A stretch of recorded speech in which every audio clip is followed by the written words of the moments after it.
நீங்க ஒரு back end டெவலப்பரா இருக்கீங்க. பட் இந்த டூல் உங்களுக்கு தெரியல அப்படின்னா, புரொடக்ஷன்ல ஃப்ரண்ட் எண்ட் டெவலப்பர் பேக் எண்ட்ல தான் பிரச்சனைன்னு சொல்லிட்டு உங்கள மாட்டி விட்டுருவாரு. டூல் பேர் தெரிஞ்சுக்கிறதுக்கு முன்னாடி இந்த மாதிரியான மோர் யூஸ் வீடியோஸ்க்கு நம்ம அக்கௌண்ட்ட ஃபாலோ பண்ணிக்கங்க. டூல் பேர் பார்த்தீங்கன்னா போஸ்ட்மேன். இது எதுக்கு யூஸ் பண்ணுவாங்கன்னா, ஏபிஐ டெஸ்ட் பண்றதுக்காக யூஸ் பண்ணுவாங்க. ஃபார் எக்ஸாம்பிள் உங்களுக்கே தெரியும் ஃப்ரண்ட் எண்ட், பேக் எண்ட் ரெண்டுத்தையும் வந்து டேட்டா ட்ரான்ஸ்ஃபர் பண்றதுக்கு இந்த ஏபிஐ தான் யூஸ் பண்ணுவாங்க. இப்போ ஃப்ரண்ட் எண்ட் டெவலப்பர் இல்லாமலே ஃப்ரண்ட் எண்ட்ல இருந்து எப்படி ரெக்வெஸ்ட் வரும்னு சொல்லிட்டு நம்மளே ஸ்ட்ரக்சர் பண்ணி அனுப்புறதுக்கு தான் இந்த போஸ்ட்மேன் ஏபிஐ. இது மூலமா உங்களுக்கு பேக் எண்ட்ல லாஜிக் கரெக்ட்டா இருக்கான்னு சொல்லி செக் பண்ணிக்கலாம். நான் பிராக்டிகலா காட்டுறேன், உங்களுக்கு ஈஸியா புரியும். ஸோ இதை உங்களால 2 டைப்பா இன்ஸ்டால் பண்ணிக்க முடியும். ஒன்னு போஸ்ட்மேன்ல டெஸ்க்டாப் ஆப்பா நீங்க ஆன்லைன்ல போய் இன்ஸ்டால் பண்ணிக்கலாம். இல்லனா எக்ஸ்டென்ஷனா இன்ஸ்டால் பண்ணிக்கலாம். விஎஸ் கோட்ல எக்ஸ்டென்ஷன் செக்ஷன் போயிட்டு நீங்க இன்ஸ்டால் பண்ணீங்கன்னா உங்களுக்கு இந்த மாதிரி ஐகான் வரும். இந்த ஐகானை கிளிக் பண்ணீங்கன்னா உங்களுக்கு நியூ HTTP ரெக்வெஸ்ட் கொடுத்தீங்கன்னா உங்களுக்கு இந்த மாதிரி தான் யூசர் இன்டர்ஃபேஸ் வரும். இது உங்களுக்கு மெத்தட்ஸ் இதெல்லாம் நம்ம பிராக்டிகலா போக போக பார்க்கலாமே. ஸோ இப்போ நான் வந்து பார்த்தீங்கன்னா என்னோட கோடை காட்டுறேன். ஓகேவா? ஸோ பார்த்தீங்கன்னா நான் சிம்பிளா ஒரு த்ரெட் ஆபரேஷன் தான் பண்ணியிருக்கேன். யூசரை கிரியேட் பண்றதுக்கு /users நேம் இமெயில் இருந்தாலே போதும். அதே மாதிரி கெட் ஆல் யூசர்ஸ்க்கு சேம் அதே ரவுட் தான். ஆனா get method. So user update பண்ணுறதுக்கு யூசர்ஸ் ப்ளஸ் அந்த ஐடி கொடுக்கணும். அதே மாதிரி டெலிட்டுக்கும் அதே தான். ஓகேவா? ஸோ இப்போ நம்ம வந்து ஒரு யூசரை கிரியேட் பண்ணலாம். கிரியேட் பண்ணுறதுக்கு நம்ம என்ன பண்ணணும்? போஸ்ட் மெத்தட் யூஸ் பண்ணணும். போஸ்ட்டில் இப்போ நம்ம பேக் பார்த்தீங்கன்னா லோக்கல் ஹோஸ்ட் 3000 ரன் ஆகிட்டு இருக்கு. ஓகேவா? நான் என்ன பண்ணுறேன்? லோக்கல் ஹோஸ்ட் 3000 /users போட்டுட்டு இப்போ இதில் நீங்கள் எப்படி டேட்டா சென்ட் பண்ணலாம் அப்படின்னா அந்த ஹெட்டர்ஸ் பாடி இது இருந்தால் மெயின். ஓகேவா?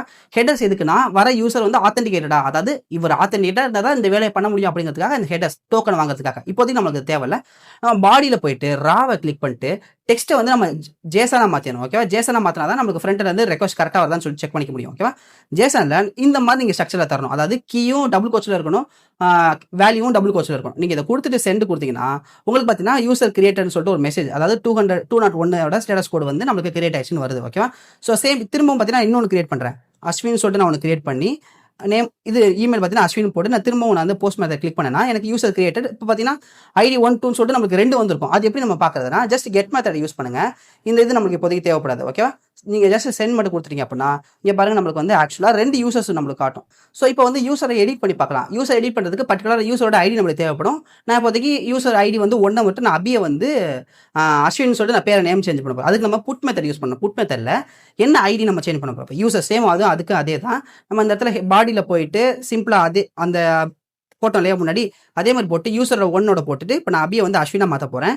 இமெயிலையும் பார்த்தீங்கன்னா அஸ்வின் சொல்லிட்டு நான் மாற்ற போகிறேன். அப்போ நமக்கு இந்த @gmail.com இது போயிட்டு நம்மளுக்கு வேற வந்துடும். இப்போ நான் சென்டர் ரெக்வஸ்ட் கொடுக்குறேன். எனக்கு பார்த்தீங்கன்னா ஆக்சுவலாக எனக்கு சேஞ்ச் ஆயிருக்கும். இப்போ நம்ம கெட் மெத்தட் யூஸ் பண்ணி பார்த்தா உங்களுக்கு ஈஸியாக புரிஞ்சிடும். ஸோ கெட் மெத்தடில் எல்லாத்தையும் ரிமூவ் பண்ணிட்டு இப்போ நான் சென்ட் கொடுக்குறேன்னு பாருங்களேன். ஸோ இங்கே பார்த்தீங்கன்னா பாருங்க ID 1 ID 2 ரெண்டுமே போயிடுச்சு. இதே மாதிரி தான் டெலிட்டுக்கும். ஸோ இந்த வீடியோ யூஸ்ஃபுல்லாக இருந்துச்சுன்னா மறக்காம நம்ம அக்கௌண்ட்டை ஃபாலோ பண்ணிக்கோங்க. ஸோ உங்களுக்கு எதுவும் டவுட் இருந்துச்சுன்னா கமெண்ட்ல கேளுங்க.